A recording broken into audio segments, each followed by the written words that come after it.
Hello and welcome. My name is Alan and we are back with more Know Your Members of Congress for the 119th Congress. Today we are looking at Representative Katherine M.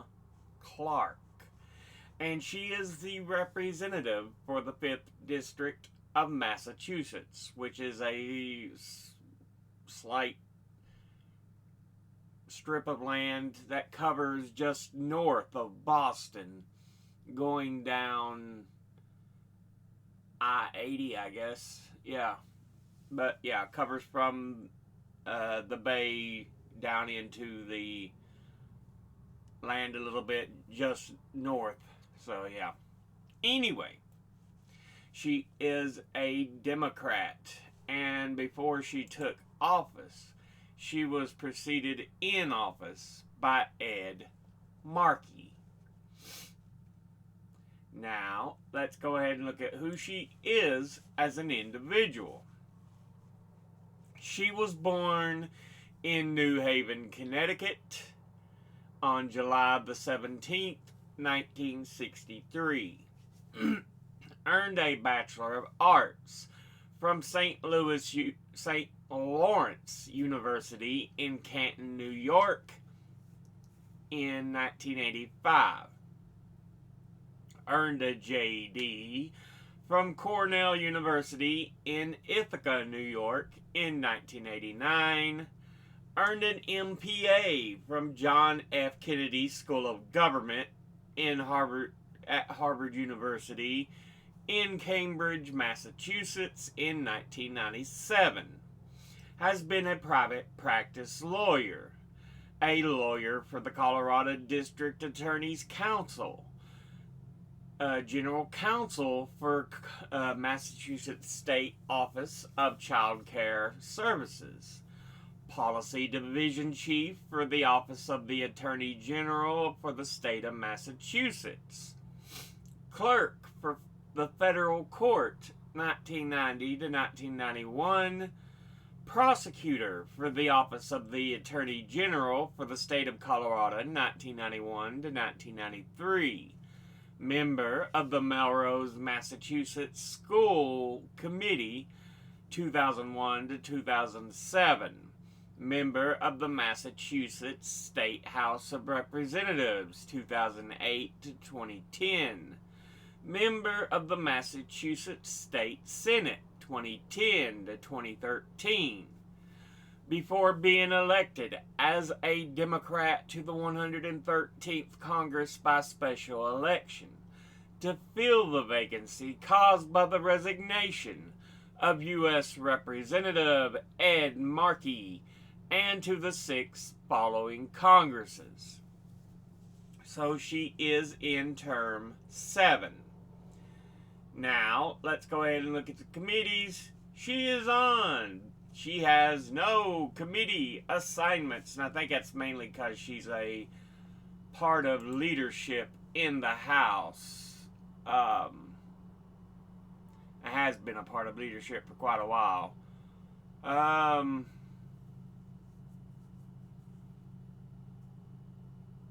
House Minority Whip is, I think, the position she's in now. But anyway, let's go ahead and look at her top 5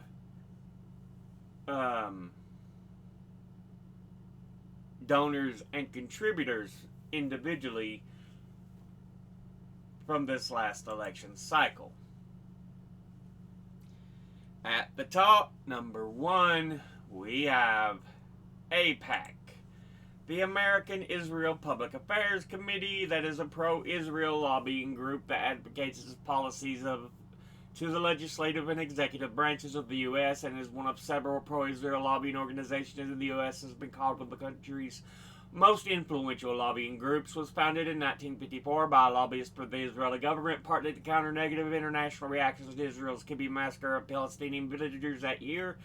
It became a powerful organization during the 1980s. In 2002, expressed intent to lobby Congress to authorize use of force in Iraq, and in 2003, the Iraq War was defended at AIPAC events. In 2005, Pentagon analysts pled guilty to espionage charges of passing U.S. government secrets to senior AIPAC officials in what became known as the AIPAC espionage scandal.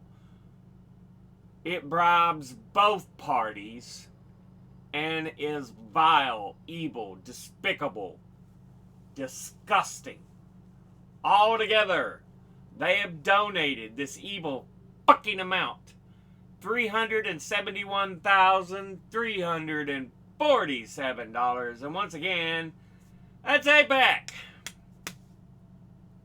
Next, at number 2, we have Capital Group Companies.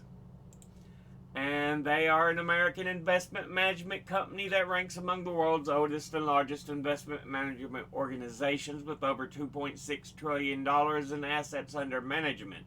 It was founded in Los Angeles, California in 1931. It is privately held and has offices around the globe in the Americas, Asia, Australia, and Europe. It offers a range of products focused on active management, including more than 40 mutual funds through its subsidiary, American Funds Distributors, as well as separately managed accounts or collective investment trust, private equity, investment services for high net worth investors in the U.S., and a range of other offerings for institutional clients and individual investors globally.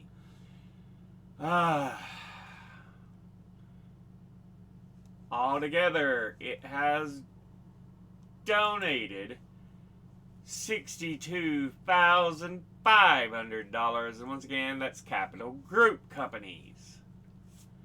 Next, at number 3, we have J Street PAC, the Political Action Committee arm of J Street, who is a non-profit liberal Zionist advocacy and lobby group based in the U.S. who aims to include strengthening Jewish democracy in Israel, promoting a diplomatic end to the Israeli-Palestinian conflict with a two-state solution, and opposing the boycott, divestment, and sanctions movement. It says it's the political home for pro-Israel, pro-peace Americans who want Israel to be secure, democratic, and the national home of the Jewish people. However, many right-wing and Zionist critics allege that J Street and its policies are anti-Israel, while left-wing and anti-Zionist critics reject their positions in favor of Zionism and aid to Israel, its rejection of the boycott, divestment, and sanctions, and human rights organizations' allegations of a Gaza genocide, and past efforts against Palestinian statehood. Yeah. In other words, it talks out both sides of its mouth. It was founded in 2007. Altogether, it has donated $61,500, and once again, that's J Street PAC. Next, at number 4, we have Microsoft Corporation. And it is an American multinational corporation and technology conglomerate headquartered in Redmond, Washington, that was founded in 1975 and became influential in the rise of personal computers through software like Windows, and the company has since expanded to internet services, cloud computing, video gaming, and other fields. It is the largest software maker and one of the most valuable public companies and one of the most valuable brands globally. Considered part of the big tech group, alongside Nvidia, Apple, Alphabet, Amazon, and Meta. It's founded by Bill Gates and Paul Allen to develop and sell basic interpreters to the computer Altair 8800. It rose to dominate the personal computer operating system market with MS-DOS in the mid-80s, followed by Windows. But yeah. Um, Altogether, they have donated $58,938. And once again, that's Microsoft Corporation. Finally, in fifth, we have Rock Holdings. And they operate as a holding company that, through its subsidiaries, provides mortgage lending services with companies like Rocket Mortgage and the such. Um, it's a holding. It's also known as Rock Ventures, which is a holding company for Dan Gilbert's portfolio of companies, investments, and real estate, and is based in Detroit, Michigan, and engaged in community development in both Detroit and Cleveland, Ohio. It has 110 affiliated companies including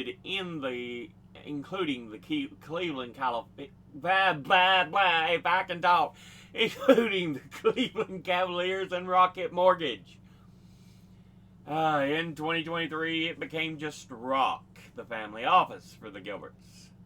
It was founded in 2007, and its headquarters are in Detroit, Michigan.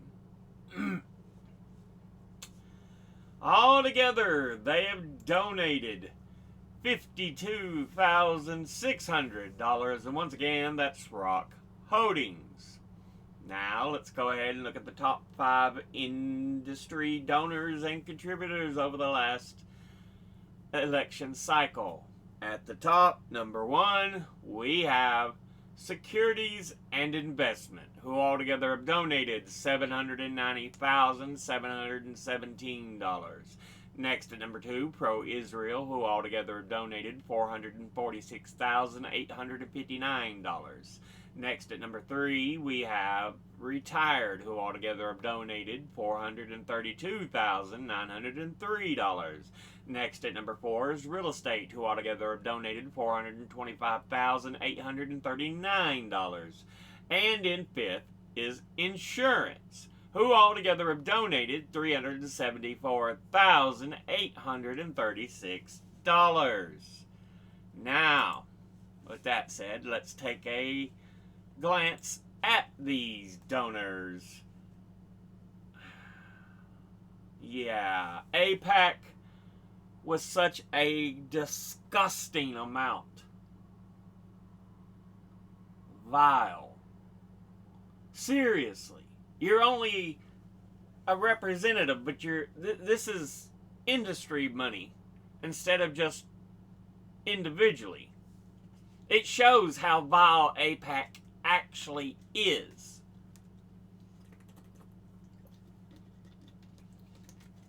So yeah. Horrible, hon. Boo, suck. Capital Group Companies. Ooh. J Street Pack. Boo, suck. Microsoft Corporation. Boo, suck. Rock Holdings. To ooh. Industry-wise, Securities and Investment, boo, suck. Pro-Israel, boo, suck. Retired, great, absolutely wonderful. She finally has one that's actually good. Real Estate, oh. Insurance, oh. Again, horrible donor pool. Suck ass. They really do. You gotta do better than that. Anyway, this has been a look at Representative Katherine Clark, who is the representative for the 5th District of Massachusetts. As always, educate thyself, think, read, study, learn. Someone tells you something you have trouble believing. Ask them to cite their sources. I'll be putting my links and sources in the description box below the video. Thank you all for watching. I'll see you all in the next one. Until then, later.